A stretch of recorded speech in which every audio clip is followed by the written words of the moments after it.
Hello everyone, it's Shel from Paper Octio Studio. And guess what? I have another art journal page for you. Yes, I do. This is day 23 of 30 days of art journaling, which is the challenge called #NovemberDailyArtJournal. So if you search that hashtag on Instagram or really anywhere, you'll be able to find lots of pages using the prompts that you've seen me do all month, and I will continue to do until the very last one on the 30th. So today is vintage, which, you know, it means nostalgia to me, like cool old stuff that my grandma might have had, or trunks in the attic, you know, just with cool old stuff that smells a little bit musty. I know that there's other uses for it these days. I mean, there's stuff now that's considered vintage that I think is still current. I don't know. Like the other day, my radio station that I listened to in the car decided that they were classic rock, which means that whatever I used to listen to as a teenager is now classic rock, which makes me laugh. But anyway, so I'm starting out with a book page and a dictionary page that I've received in Happy Mail. And I really liked that botanical drawing on the book page. I thought that was kind of cool. So I'm trying to save some of that. But basically, this whole page is going to be collage. And sure, collage is sticking paper to paper, which, you know, we all love to do. I know I love to do that. But there are still some rules. You know, you've got to make it appear balanced. You've got to worry a little bit about the composition. You don't just slap stuff on there. You're trying to make it visually appealing. So I'm using a lot of different pieces of paper from Corp brands. You know, vintage and colors of brown and sepia, not really my style, but let me tell you what, if you like that type of stuff, Corp brands is your place to go. They have got all kinds of really cool papers and ephemera to do a vintage style. They've really got a lot. And most of these printed papers that are on the top, with the exclusion of the book page and the dictionary page, are from Corp brands. So I will put a little link in the description box below to their shop so that you can go and take a look if you want to. I won't get anything for that, but I do design for them, so I do get a discount on their products. So I'll just tell you that up front. Even this paper tape is from them. The reason that I have this little collection is that I was doing a different project and someone sent me bits and bobs.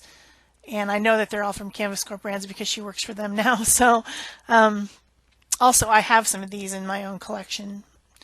Paper pads. I usually just buy the 6x6 or 8x8 because I don't scrapbook, just to get the patterns. And I have a few of these myself.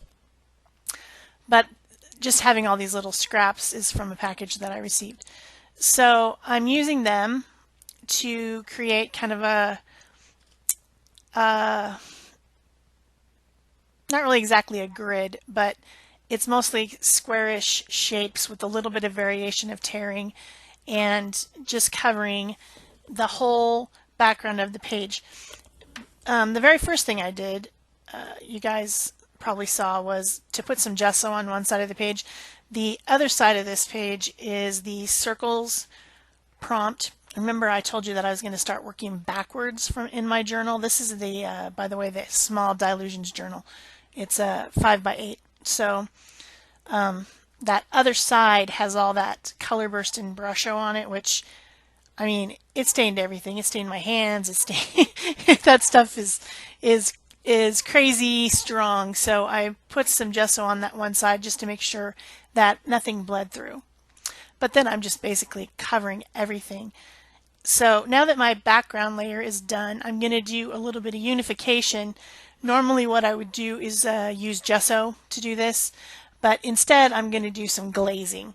And this is a great way to unify papers that are all a little bit different, just to give a whole coat of one color over the top. And basically glazing meaning just dilutes the paint way down without making it not stick to the paper. Like if you take acrylic paint and you put too much water in it, it becomes, you lose the binding properties of it. So using glazing medium, or I've used matte medium, fluid matte medium to do this too. In fact, I just finally got some glazing medium, and before that I was using just fluid matte medium. It helps the binding, it helps thin out the paint so that it's very translucent while still keeping the binding to the paper or whatever substrate you're using. So it's something that I like to do sometimes, and sometimes I'll do multiple layers of glazing. The old masters used to do that, you know, to create depth in their compositions, you know, layers and layers of a very thin translucent paint makes it almost look like you can see in, like it makes kind of a 3D effect. I've never gone that crazy, but I do sometimes do multiple layers of glazing. And I can think of one project that I used it a lot, and I will try to remember to link it in the iCard. It's a summer project, but it really, I think that project really highlights what you can do with glazing, so I'll try to remember to link it. So then, now that I have my background layer done, I'm adding these pieces of ephemera, and these are from Canvas Corp brands. They have little packages of lots of different printed out little things, like, you know, this old postcard and an old check that's been canceled, and a ledger page, things like that. They come in a package together. So, and there's different, like gypsy moments, or there's like they're named collections. There's collections where there's paper pads, ephemera, all kinds of stuff that goes together. So it makes it really easy. They're a company that makes it really easy to make a completed project with a lot of different elements if you don't know how to pick it yourself. So great stuff. And then this little one I cut out from a piece of paper. They have double-sided papers that have little images on the back and the front, usually a pattern on one side and then a lot of little images on the other. So I cut out that little postage stamp. And so then this piece that I'm going to collage on, and yeah, I could have drawn a girl and painted her or whatever, but you know, it's already all collage. I'm just going to go ahead. This one is a freebie from the internet, and it has a watermark on it. So I'm not going to remove that because the image belongs to whoever watermarked it. But the watermark is kind of this swirly writing, like old-fashioned writing, and so I actually thought it enhanced the photo. It didn't bother me at all. If it had been a big black thing that said Shutterstock across it or whatever, that would have bothered me. But this doesn't bother me. So leaving it on there. And then I've got some lace. That's not vintage lace, it's just regular lace. I put that on, and what I'm using to collage all this is Liquitex Matte Gel Medium. It's the gel, not the fluid. And it works really well for these heavier cardstocks. The ephemera is printed on cardstock. And then the other papers are like with scrapbook weight paper. And then now I'm putting on some actual 3D elements. And there's a metal butterfly. It's a very thin metal, and I'm trying to completely flatten it out and put that on. And then a little old-looking lock and key, which looked vintage as well. Just gluing those on with the regular tacky glue, but then I end up putting some of the gel medium under that butterfly because it won't stay on. And also in the pictures you'll see that it wasn't quite dry.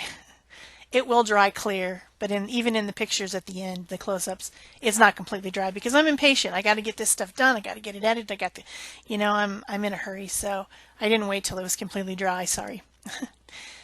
So now I have a Faber-Castell Pitt artist brush pen, and I have a whole set of these, and this is a brown, a dark brown, and I'm using my water barrel brush to blend this time. Sometimes I just blend with my finger on a sealed, what am I talking about? Sealed surface, which this is because it's got all those coats of matte medium on it. You can blend it for a few seconds with just your finger before it becomes permanent. But this time I'm using my water barrel brush to blend because I want an even more watery effect.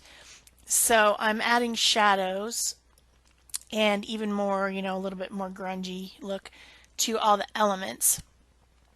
This helps them blend in to the page instead of just looking as if you've glued them on there, you know, which I did. I stuck them on there, right? Well, I don't want it to look like that. I want it to be integrated. So by doing the shadowing with, well, in this case, India ink, or you could also use like a Stabilo All or a watercolor pencil. Even La Plume type water soluble brush markers would work for this, although they won't be permanent, but I'm not planning on putting another layer over the top of this, so it doesn't matter. So I could have used any of those things. Even watercolor, even pan watercolor would have worked. But it really makes a difference on the integration of your composition if you do this, even though it takes a little bit of time. And I don't always do it because I feel like I'm pressed for time, but it makes a huge difference. It just really does. So I recommend it, especially in a situation like this where I've got all these stuck on elements and I want them to blend into the page better. I'm also going to do the same thing around this vintage portrait image that I got from the internet, and adding it all the way around it, not heavy on the two sides and light on the two sides. I'm really going to make it heavy all the way around, as well as around the lock and key and the butterfly. So just trying to make everything appear more integrated. Oh yes, and also I'm adding a shadow to the lace, which really looks good, I think. So I hope you guys are enjoying this video. If you're here for my super bright pops of color, today's not the day. But I'm up to the challenge. I mean, maybe it's not my style, but I'm still up to the challenge. Definitely. If you like this video, please remember to give it a thumbs up. Leave me a comment so I know that you're here, so I know who was watching. Subscribe if you haven't already. And of course, you can share if you want to.